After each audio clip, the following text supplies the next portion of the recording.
राधे राधे भक्तों, स्वागत है आप सभी का। तो आज हम महाशिवरात्रि की कथा सुनेंगे। पूर्व काल में चित्रभानु नामक एक शिकारी था। जानवरों की हत्या करके वह अपने परिवार को पालता था। वह एक साहूकार का कर्जदार था, लेकिन उसका ऋण समय पर न चुका सका। क्रोधित साहूकार ने शिकारी को शिव मठ में बंदी बना लिया। संयोग से उस दिन शिवरात्रि थी। शिकारी ध्यान मग्न होकर शिव संबंधी धार्मिक बातें सुनता रहा। चतुर्दशी को उसने शिवरात्रि व्रत की कथा भी सुनी।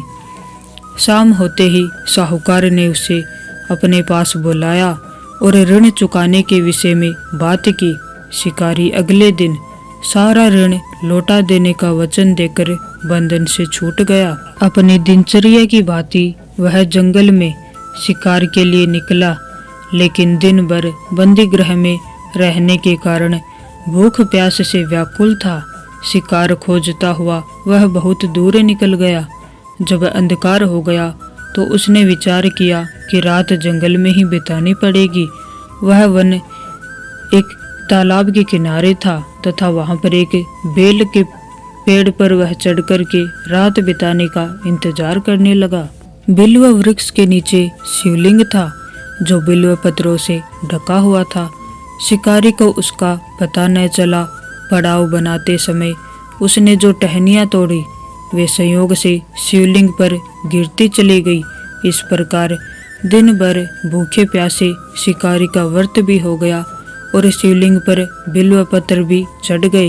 एक पहर रात्रि बीत जाने पर एक गर्भिणी हिरणी तालाब पर पानी पीने पहुंची।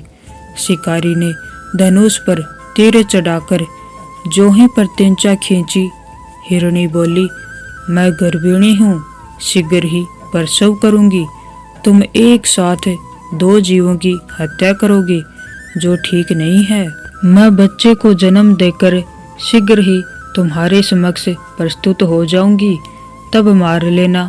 शिकारी ने प्रत्यंचा ढीली कर दी और हिरणी जंगली झाड़ियों में लुप्त हो गई। प्रत्यंचा चढ़ाने तथा ढीली करने के वक्त कुछ बिल्व पत्र अनायास ही टूटकर शिवलिंग पर गिर गए। इस प्रकार उससे अनजाने में ही प्रथम पहर का पूजन भी संपन्न हो गया। कुछ देर बाद एक और हिरणी उधर से निकली। शिकारी की प्रसन्नता का ठिकाना न रहा। समीप आने पर उसने धनुष पर बाण चढ़ाया। तब उसे देख हिरणी ने विनम्रतापूर्वक निवेदन किया, हे शिकारी, मैं थोड़ी देर पहले ऋतु से निवृत्त हुई हूँ, कामातुर वीरणी हूँ, अपने प्रिय की खोज में भटक रही हूँ। मैं अपने पति से मिलकर शीघ्र ही तुम्हारे पास आ जाऊंगी। शिकारी ने उसे भी जाने दिया। 2 बार शिकार को खोकर उसका माथा ठनका।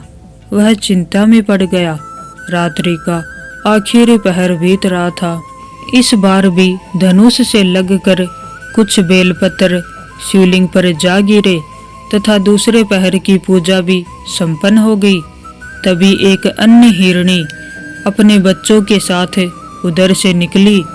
शिकारी के लिए यह स्वर्णिम अवसर था। उसने धनुष पर तीर चढ़ाने में देर नहीं लगाई।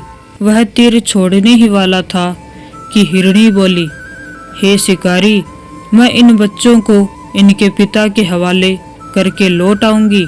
इस समय मुझे मत मारो। शिकारी हंसा और बोला, सामने आए शिकार को छोड़ दूं, मैं ऐसा मूर्ख नहीं हूँ।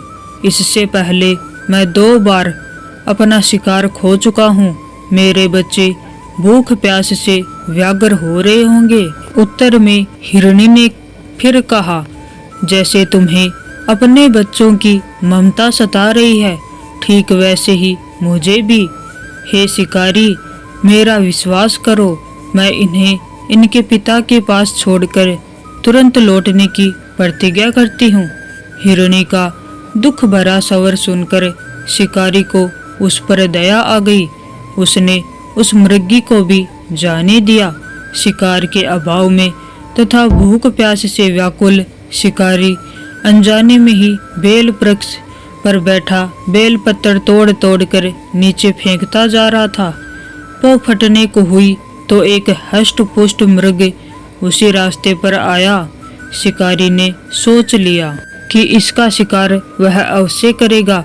शिकारी की तनी प्रत्यंचा देखकर मृग विनीत स्वर में बोला, हे शिकारी, यदि तुमने मुझसे पूर्व आने वाली 3 मृगियों तथा छोटे छोटे बच्चों को मार डाला है तो मुझे भी मारने में विलंब न करो, ताकि मुझे उनके वियोग में एक क्षण भी दुख न सहना पड़े। मैं उन हिरणियों का पति हूँ। यदि तुमने उन्हें जीवन दान दिया है तो मुझे भी कुछ क्षण का जीवन देने की कृपा करो। मैं उनसे मिलकर तुम्हारे समक्ष उपस्थित हो जाऊंगा। मृग की बात सुनते ही शिकारी के सामने पूरी रात का घटना चक्र घूम गया। उसने सारी कथा मृग को सुना दी। तब मृग ने कहा, मेरी 3 पत्नियां जिस प्रकार प्रतिज्ञाबद्ध होकर गई हैं, मेरी मृत्यु से अपने धर्म का पालन नहीं कर पाएंगी। अतः जैसे तुमने उन्हें विश्वास पात्र मानकर छोड़ा है, वैसे ही मुझे भी जाने दो। मैं उन सब के साथ तुम्हारे सामने शीघ्र ही उपस्थित होता हूँ। शिकारी ने उसे भी जाने दिया। इस प्रकार प्रातः हो आई। उपवास, रात्रि जागरण तथा शिवलिंग पर बेलपत्र चढ़ने से अनजाने में ही पर शिवरात्रि की पूजा पूर्ण हो गई। पर अनजाने में ही की हुई पूजन का परिणाम उसे तत्काल मिला। शिकारी का हिंसक हृदय निर्मल हो गया, उसमें भगवद शक्ति का वास हो गया। थोड़ी ही देर बाद वह मृग सपरिवार शिकारी के समक्ष उपस्थित हो गया ताकि वह उनका शिकार कर सके। किंतु जंगली पशुओं की ऐसी सत्यता, सात्विकता एवं सामूहिक प्रेम भावना देखकर शिकारी को बड़ी गलानी हुई। उसने मृग परिवार को जीवन दान दे दिया। अनजाने में शिवरात्रि के व्रत का पालन करने पर भी शिकारी को मोक्ष की प्राप्ति हुई।